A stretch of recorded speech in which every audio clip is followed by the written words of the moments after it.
Welcome to the Fast Leader Podcast, where we explore convenient yet effective shortcuts that will help you get ahead and move forward faster by becoming a better leader. And now, here's your host, customer and employee engagement expert, and certified emotional intelligence practitioner, Jim Rimbach. The number one thing that contributes to customer loyalty is emotions. So move onward and upward faster by gaining significantly deeper insight and understanding of your customer journey and personas with emotional intelligence. With your empathy mapping workshop, you'll learn how to evoke and influence the right customer emotions that generate improved customer loyalty and reduce your cost to operate. Get over your emotional hump now by going to empathymapping.com to learn more. Okay, Fast Leader Legion, today I'm so excited because I actually have one of my mentors on the show today, and believe it or not, he wasn't even aware of it. Stein was born and raised in Toronto, Canada. Steven grew up in a middle-class, intact family with his older brother, Howard. Growing up, Steven's father was the owner of a local bar where he had to manage all kinds of characters, large and small, drunk and sober. Steven was always impressed by his father, a short, bald guy, was able, using words, to manage the most unruly of characters. He treated everyone fairly, and people seemed to appreciate that. Many difficult situations were diffused. This piqued Steven's interest in psychology. This experience, along with watching the Bob Newhart Show, led him to a career in psychology.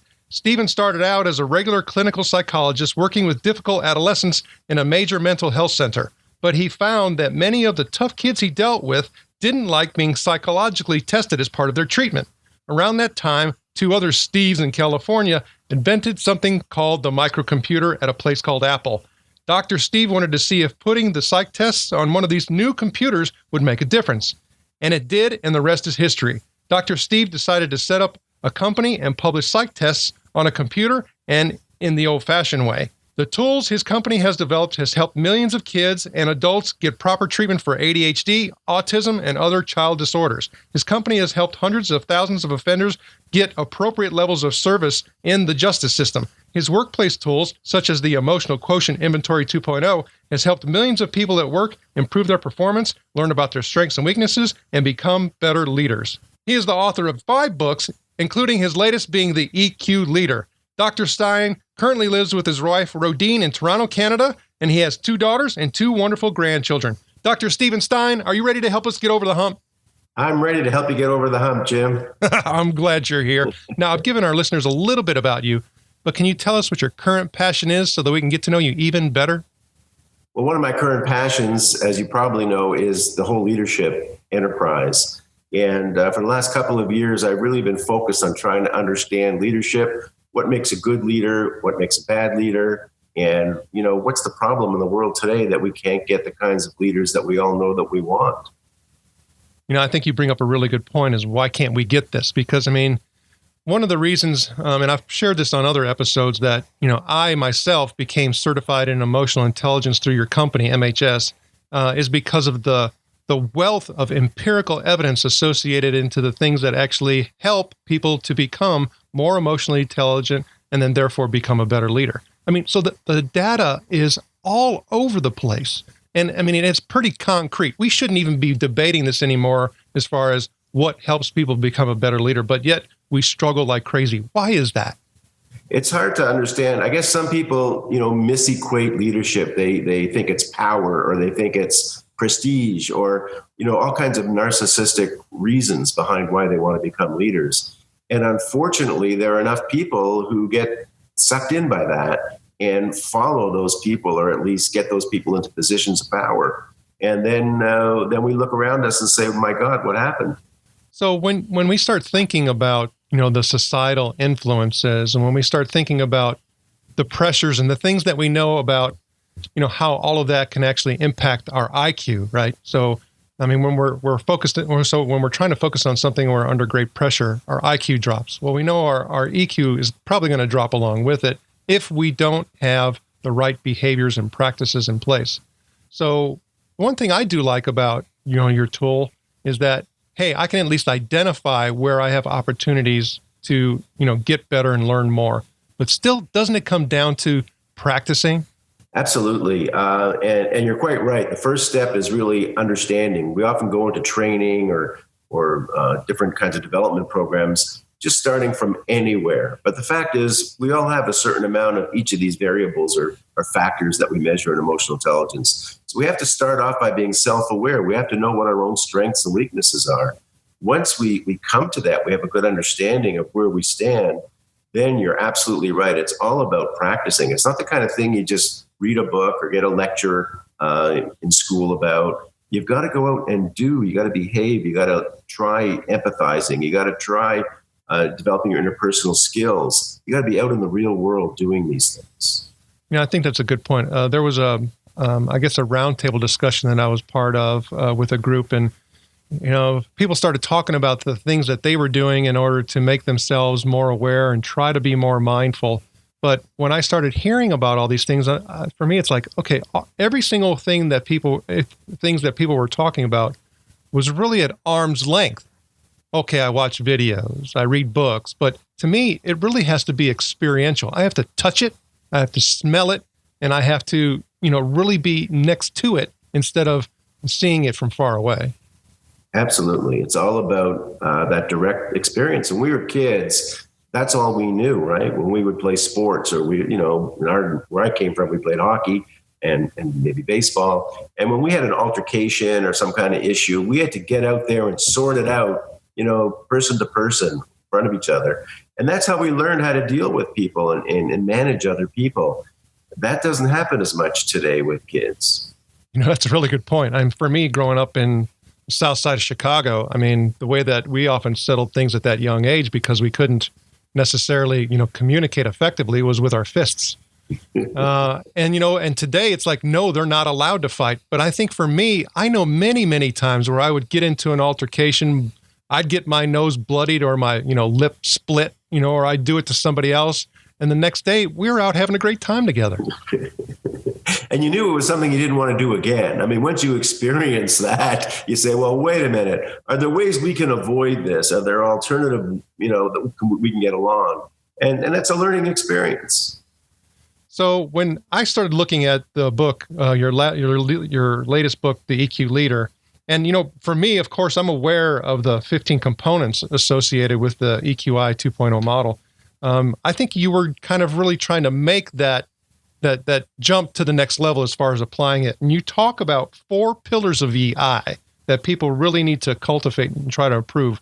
What are those?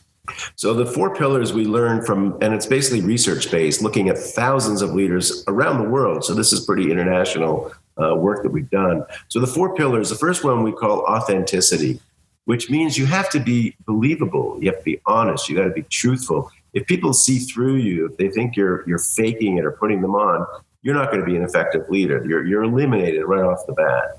The second thing we found that differentiated the really high-performing leaders was their ability to coach, to help others. They really want other people who work with them to succeed. They're not out to show that they're powerful or important. They're there to help others, and they see that everyone's success is part of their success. So the ability to coach, making sure people have what they need in terms of the physical skills and the other skills.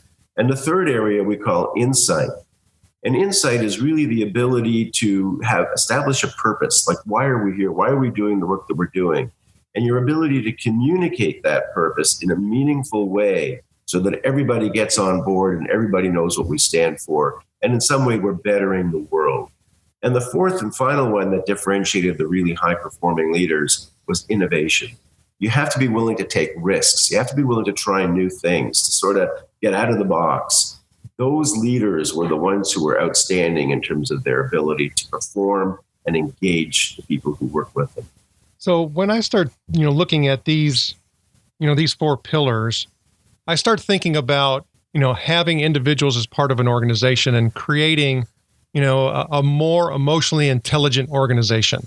Because it can't just be about me, even if I'm the only one working on it, right? Everybody kind of has to do this in concert with one another. Otherwise we're not making any beautiful music, if you want to say it that way. Absolutely, good example. So, but when I also start thinking about the rapid pace of change and the way that things are just flipping over so quickly and the risks associated with that, how much more has emotional intelligence become important to an organization than it was, say, 15, 20 years ago when things weren't changing as quickly? It's extremely important because we have to connect at a quicker pace as well. And have to evaluate, are you with me or you're not going to be with me? You have to have that ability to connect with people, evaluate those people, and decide what your next step is. And used to have more time to do that because, I knew you were going to stay with the company for X amount of time, and I have a lot of time to decide whether you're going to make it or not. But that isn't the way it works anymore. So, for you, when you mentioned something about the international, type of a view of this and potentially, impact and effect that it can have. But, oftentimes we do hear a little bit about cultures and the way that they may, take risks, where it's important for them to see and have, the understanding of what others are doing before they actually, take a particular initiative. So how are the variances actually playing out from a global perspective, more so than just within my, own area, say North America? There's a fair bit of global variability in some of these factors. Risk taking is one that's really interesting, for example. So when I was in China, people really resonated to that. They're now getting to the point where they're being more explorative, willing to take risks and try new things. When I was in Dubai and Qatar, it was the total opposite. The people said to me, wait a minute, don't talk to us about risk and we don't believe in trying new things. We wait till other people try it and we wait till they fail. Not as much in Dubai. It's much more risk-taking than Riyadh, Saudi Arabia, for example, where they were pretty adverse to taking risks and trying anything different or new in the audience that I met with there. But you do see this variation around the world. And one of the things we document in the book is some of these cultural variations on some of these factors around the world. And to be aware of them really helps you work in those cultures. So, okay, we talked about a difference between, awareness and practical application. So if I'm someone, let's just say from North America, mm-hmm. How am I going to be a more effective leader in a global organization? Because this is more important than it ever has been before, especially the people that I hang around with who are in customer care and customer experience, and they're looking at that from a global perspective. And I need to get everybody as part of the organization to help, become more customer centric. What are some of the things that I need to do differently, more so than just be aware of? Okay, so one of the things, we have to start with awareness because one of the things you have to be aware of is that there are certain things that are consistent throughout the cultures, and there are certain things that are culturally specific. There are three things in organizations that traverse the world that every organization has to have. First one is decision making. We have to make a decision and we have to carry it out. Doesn't matter what culture you're from, that's part of the organization. The second one has to do with interpersonal skills. You've got to be with me. You've got to be on my side. I don't care whether you're in China or in South America, wherever you are. If we're not together, it's not going to work. And the third one is a level of motivation that we really want to get this done. We want to succeed. So those three things, those three factors are universal in every country we've looked at. What varies is the way in which you carry that out. So let's say you and I want to get something done. We have to get whatever it is. We have to serve the customer. We have to do whatever. How are we going to do that? Well, I'm your boss. I've got to give you information. I have to be assertive with you. Well, how assertive am I going to be? Well, if I'm from Mexico, I'm going to be really assertive. I'm going to yell at you, really get you to do it. If I'm from Malaysia, I'm not going to be quite as brash about it. I've got to moderate how I'm going to get you to do this. I've got to be nice to you first and sort of work up with you and then get you to carry out the behaviors. So what we've documented is while the prime factors are pretty basic across the world, the way in which you carry them out differs. So assertiveness differs country by country, and we've documented the level of assertiveness among business people in countries around the world. And being sensitive to that helps you tune, like you mentioned an orchestra before, helps you tune the way that you will get things done within that organization. That's priceless information right there.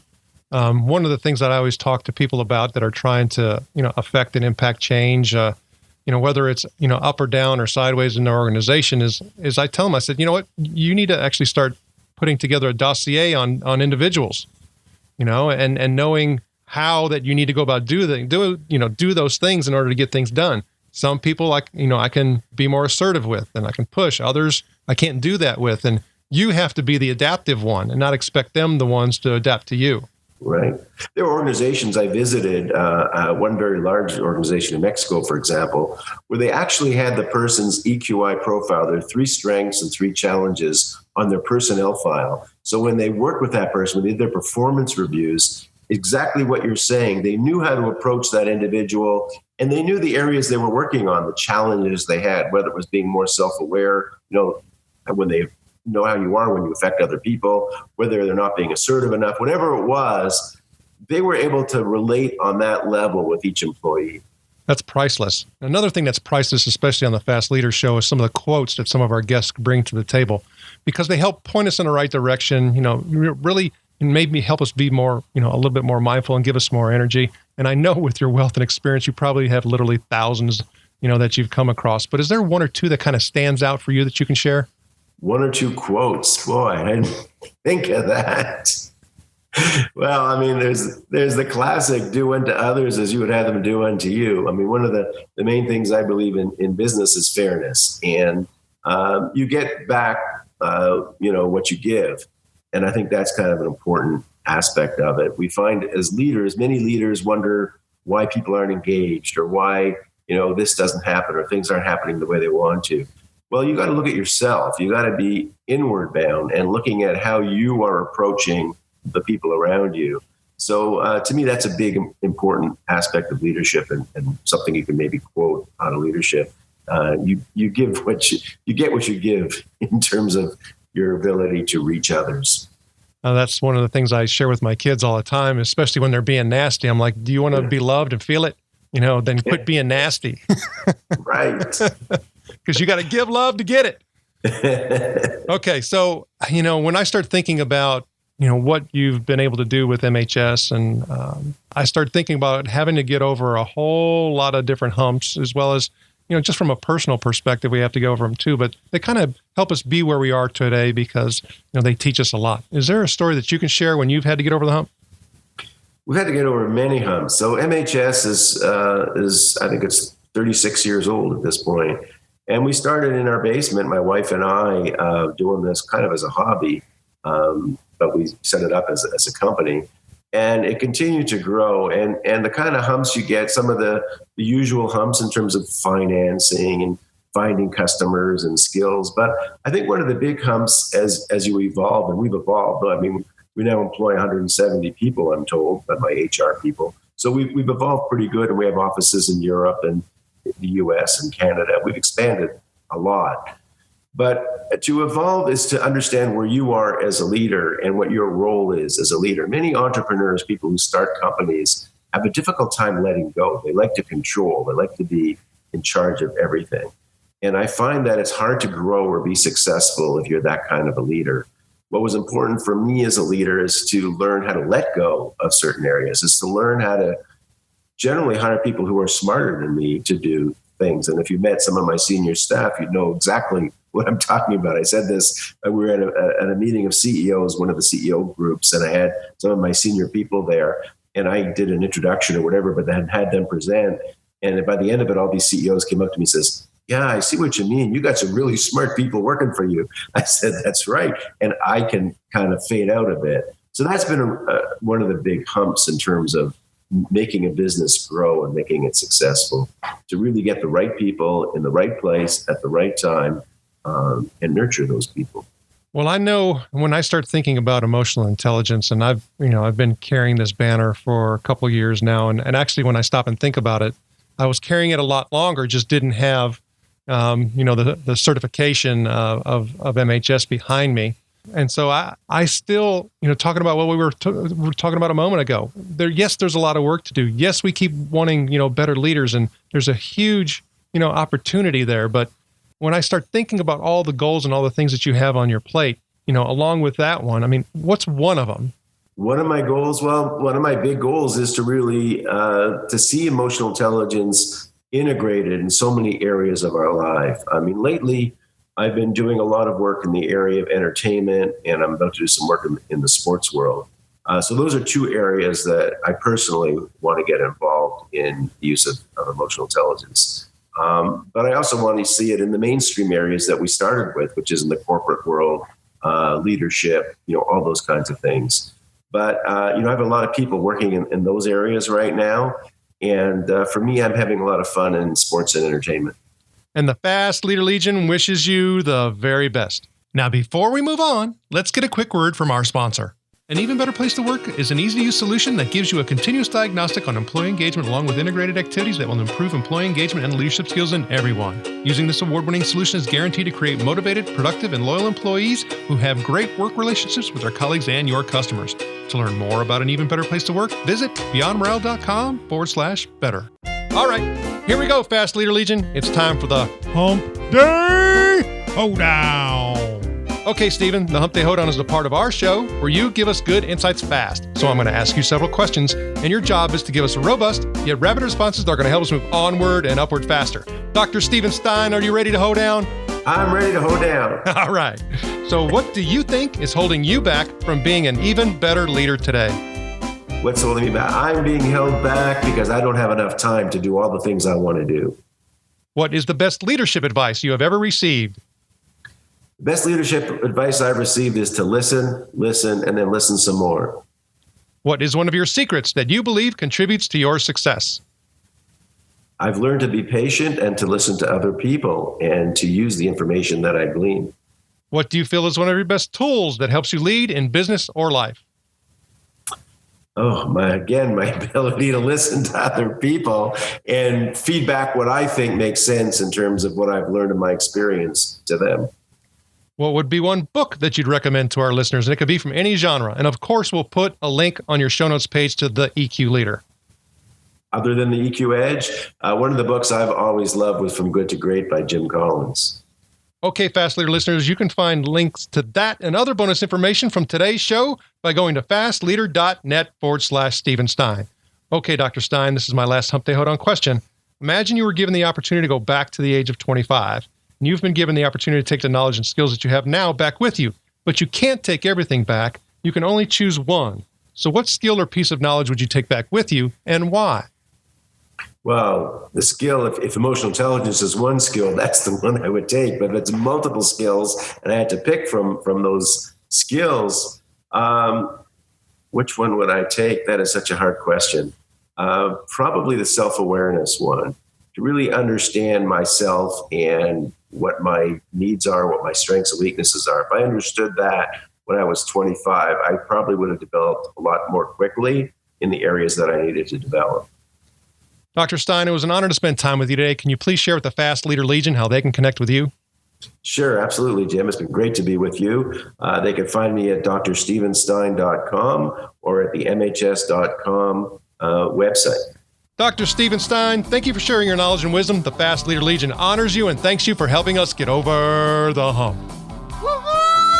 Thank you for joining me on the Fast Leader Show today. For recaps, links from every show, special offers, and access to download and subscribe, if you haven't already, head on over to fastleader.net so we can help you move onward and upward faster.